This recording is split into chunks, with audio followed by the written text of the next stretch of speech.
So we had a patient come into the office a few weeks ago, and it's an elderly gentleman. He lives alone. His spouse has passed. He is chronically ill, and he's also at high risk for falls. It's been well documented across his EMR. The physician saw the patient and sent the patient, because he had fallen, to the hospital, went to the emergency room. The ER sends the man back to his home.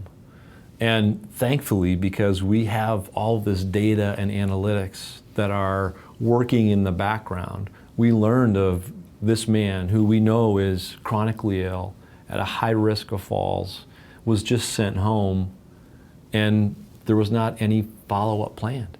So our care management resources that are embedded in the practice, these resources reached out to the gentleman to try to set up a follow-up visit and to see how he was doing. And we couldn't reach him, and we couldn't reach him.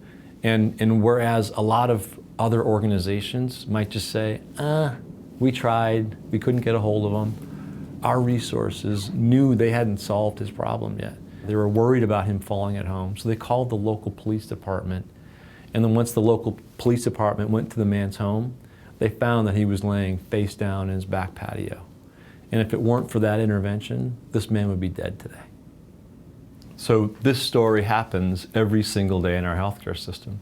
We have people who are sick. We have people who are severely ill. They're managing multiple chronic conditions. They take dozens of medications every day, and our healthcare system isn't working for them. And the reason why I started VillageMD is because I wanted to create a model that could help solve the problems of these people. That every time someone goes into the profession of primary care, they go into it because they want to care for an entire community of patients. They want to build a relationship that truly does last their career. And when I think about the models that are out there today in our healthcare system, we have primary care physicians who are largely working for something else or someone else.